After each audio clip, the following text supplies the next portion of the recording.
فرض نماز کے بعد بلند آواز سے دعا ہاتھ اٹھا کے کرتے ہیں، کسی روایت ثابت ہے فلاں مفتی صاحب نے فرمایا۔ او مفتی صاحب چبل بٹا چبل ہے، فیس بک پر بیٹھ کر جھوٹ بولنے کی عادت ہے، دنیا میں کوئی حدیث نہیں ہے۔ انا للہ و انا الیہ راجعون۔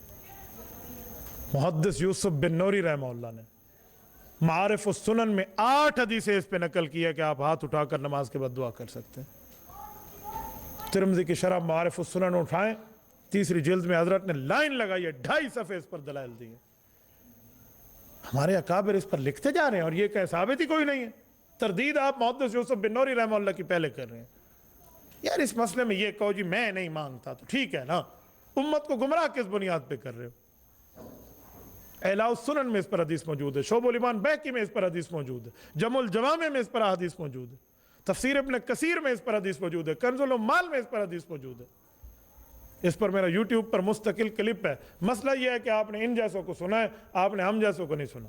آپ مفتی عبدالواحد قریشی یوٹیوب پہ لکھیں فرض نماز کے بعد کی دعا، آپ کو غالباً 15 منٹ کے لگ بھگ یا شاید اس سے تھوڑا کم، آپ کو 20 حوالوں کے ساتھ آیت احادیث اور صحابہ کے عمل سے اور رسول اللہ کے فرمان سے آپ کو پورا کلپ ملے گا۔ یہ دلیل، یہ دلیل، یہ دلیل، یہ حضرت انس کی روایت ملے گی، بعدما سلم ورفع یدیہ ودعا، حضور پاک نے سلام پھیرا اور اس کے بعد ہاتھ اٹھا کر دعا کی۔ آپ پڑھ لیں وہاں سے اور سنیں۔ یہ جو ہم دعا کی بات کرتے ہیں نا، کچھ لوگ کہتے ہیں اونچی نہیں مانگی۔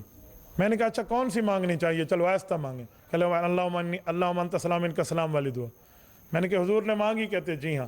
میں نے کہا اونچی مانگی تو صحابہ نے سن کے ہمیں بتائی، جو اونچی نہیں مانگی تو صحابہ نے سنا کیسے؟ کل ایک بدھو مجھے کال پہ کہہ رہا تھا، واٹس ایپ پہ سوال کر رہا تھا، مفتی صاحب یہ جو دعا ہے نا یہ صحابی کو حضور نے خود بتائی ہو کہ نماز کے بعد مانگو، تو میں نے کہا یہ تو دکھا دے، وہ میں دکھا دوں گا۔ اپنے ذہن سے بیٹھ کر تو ایک حدیث بنا اور جی بسم اللہ ایسی